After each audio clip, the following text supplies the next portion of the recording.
Hello friends, I welcome you to my YouTube channel. तो जैसे कि आपको पता है 26 मार्च को हमारा स्टेट लेवल एग्जामिनेशन कंडक्ट हुआ था और कल अगर आपने वेबसाइट देखी होगी तो उन्होंने नोटिस अपलोड किया है। तो देख लेते हैं ये नोटिस में उन्होंने क्या मेंशन किया है। The candidates who appeared for the Maharashtra set held on 26 March should note that the interim answer key interim answer की रहती है जो फाइनल आंसर की के पहले आते हैं। जैसे कि आपको पता है कि नेट वाले भी आप एक आंसर की पहले देते हैं कि उसके बाद आपको लगता है कि उनके आंसर्स रॉन्ग है और आपकी करेक्ट है तो आप चैलेंज कर सकते हैं। तो याद रहिए ये फाइनल आंसर की नहीं है, विल बी अपलोडेड। तो उन्होंने अभी कुछ ही देर पहले अपनी वेबसाइट पर ये अपलोड कर दी है। तो जैसे कि नोटिस हमारा 21 अप्रैल का है बट अब हमारे पास अपलोड हुआ है तो अभी आप अदर जाके वेबसाइट पर चेक करेंगे। और ये आपके पास आंसर की का प्रोविजन है जो अभी आप बता रहे हैं चैलेंज के लिए कब तक अवेलेबल है, 3 मई। तो जैसे कि आज पता है आपको, आज हमारी डेट है 25 ट्यूजडे, तो 3 मई तक आपके पास ये अवेलेबल रहेगा। Students who are not satisfied with the answer in the answer key is displayed may give their feedback or challenge the answers in the online mode। ठीक है, भले हमारा एग्जाम ऑफलाइन था बट हमें ये जो प्रोविजन दिया है ये ऑनलाइन मोड का हमें प्रोविजन दिया गया है। ठीक है, तो आपको याद रखना है कि अगर आप उनके आंसर की से सेटिस्फाइड नहीं है तो आप ये चैलेंज कर सकते हैं। No challenges will be accepted in the offline mode. ठीक है, ऑफलाइन मोड में कोई भी चैलेंज, मतलब आपको लगता है आपने मिस कर दी डेट तो आप जाके उनको हैंड ओवर कराएंगे, ऐसे बिल्कुल भी अलाउ नहीं किया जाएगा।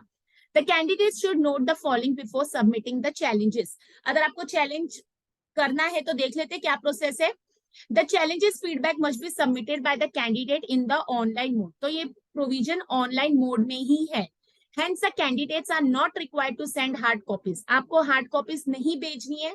Online feedback form of evidence to the Maharashtra SET unit. ठीक है, तो आपको ये अपने लिए ऑनलाइन मोड में करना है।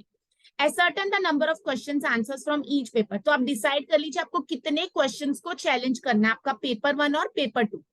Keep ready the PDF files of evidence for all question separately. आप अपने पास उसका प्रूफ रखिए जमा। ठीक है, जो भी आपको लगता है, जैसे आपको लगता है अगर आंसर की उन्होंने रॉन्ग दिया है तो आप क्यों जस्टिफाई करें कि वो रॉन्ग है और आप क्यों करेक्ट है, आपको उसका एविडेंस प्रूफ रखना। और याद रखिए जब भी आपको प्रूफ रखना है वो कोई रेफरेंस बुक होनी चाहिए या तो रिकॉग्नाइज बुक होनी चाहिए। ठीक है, आप कोई भी बुक उठा के प्रूफ या गूगल का नहीं दे सकते। कीप योर बैंक डिटेल्स, आपका name of the bank, PAN, account number, IFC, MICR code, cancel cheque इन है।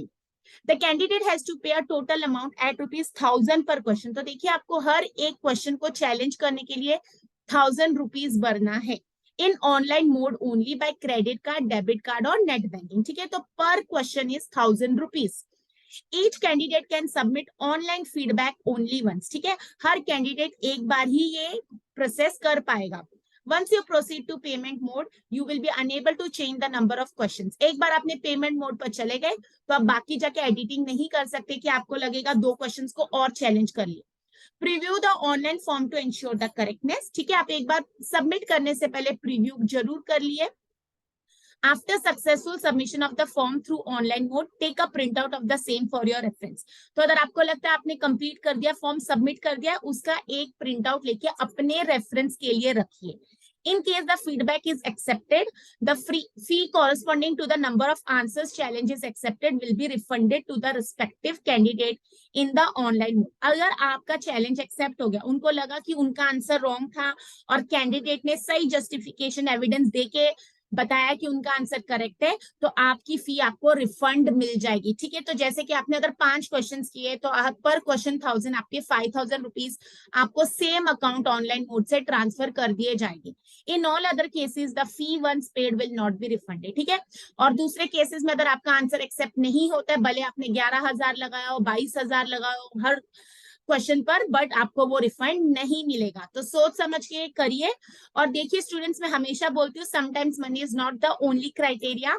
यू हैव टू अंडरस्टैंड कि जब हम लगता है कि 2 मार्क्स के लिए हमारा एग्जाम क्वालिफाई नहीं हुए तो बाद में बहुत रिग्रेट होता है। इसलिए अगर आपको लगता है कि आप करेक्ट है, you have the correct evidence, आप अपने सीनियर से पूछ सकते हैं या जिनसे आप गाइडेंस लेते हैं कि हमारा आंसर रॉन्ग है या राइट है। ठीक है, तो जरूर कर लिए क्योंकि बाद में ये मौका नहीं आता एंड 2 और 4 मार्क्स से सेट क्वालिफाइड रह जाएगा तो आपको पता है आपके करियर की चांसेस भी डिले स्टार्ट होते हैं। The challenges will be evaluated by the experts and the answer keys will be finalized as per UGC guidelines. ठीक है, तो कह रहे हैं जो आप प्रूफ दे भेजेंगे वो इवेल्युएशन होगा, एक्सपर्ट्स करेंगे और यूजीसी की गाइडलाइंस के हिसाब से, एंड द फाइनल आंसर की will be issued for digitised evaluation of the OMR sheets and uploaded on the website. ठीक है, तो बाद में ये जब प्रोसेस हो जाएगा तो आपका ये उन्होंने फाइनल आंसर की अपलोड कर देंगे। The state agency's decision on the students' feedback shall be final and the result will be prepared on the basis of final. तो एक बार ये प्रोसेस खत्म हो जाएगा, चैलेंज हो जाएगा, उसके बाद जो रहेगा फाइनल डिसीजन रहेगा। As per UGC guidelines and as notified in the notification of set held on 26 March, no grievances will be entertained once the result is declared. ठीक है, रिजल्ट डिक्लेयर होने के बाद कोई भी ग्रीवेंसेस नहीं रहेगा, सॉल्व नहीं करेंगे, वो एंटरटेन नहीं करेगी। तो देख लीजिए, अगर हमें लगता है हमें चैलेंज करना है, आप पहले उसके लिए आपको आंसर की देखना जरूरी है। ये प्रोसेस कब तक है हमारे पास? 3 मई 2023, तो अभी भी हमारे पास पूरा हफ्ता है। तो अगर आप वेबसाइट पर जाते हैं तो आप ये देख सकते हैं कि इंटरिम आंसर की अपलोड हो चुकी है। ठीक है, आप देखिए उन्होंने आंसर की को फ्लैश कर रहे, तो आप यहाँ जाके क्लिक कीजिए और यहाँ पर आपको पता लग जाएगा आंसर की। तो आपका इंटर में आंसर की concerning set exam held on 20। तो पेपर 1 बुकलेट के हमारे पास कितने ऑप्शन थे? A, B, C और D। तो आपने जो सा एग्जाम दिया आप वो चेक कर लीजिए उसकी बुकलेट, और बाद में ये ऑल सब्जेक्ट्स की बुकलेट है, तो इसमें आपको आपका कॉमर्स मिल जाएगा, आपका सब्जेक्ट, और ये जो मैथमेटिक्स साइंस वाले उनका booklet A, B, C and D। ठीक है, तो ये प्रोसेस कर लीजिए। और अगर आपको मेरी वीडियोस पसंद आ रही है तो मेरे चैनल को लाइक कीजिए, शेयर कीजिए और जरूर सब्सक्राइब कीजिए। कोई भी आपको टॉपिक पर वीडियोस चाहिए तो मुझे आप बता सकते हैं कमेंट करके। और मैंने कुछ वीडियोस रिसर्च पर भी अपलोड की हुई है, अगर आपको चाहिए तो आप रिसर्च की प्लेलिस्ट में भी जाके चेक कर सकते हैं। और जरूर ये प्रोसेस फॉलो कर लीजिए, क्योंकि बाद में जो 2 मार्क्स का पछतावा रहता है कि हम क्वालिफाई नहीं हुए।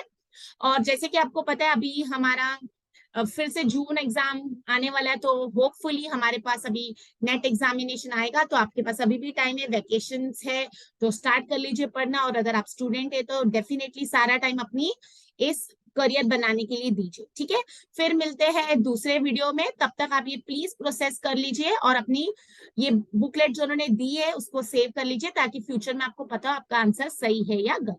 Okay, so all the best, God bless you all, may you all qualify.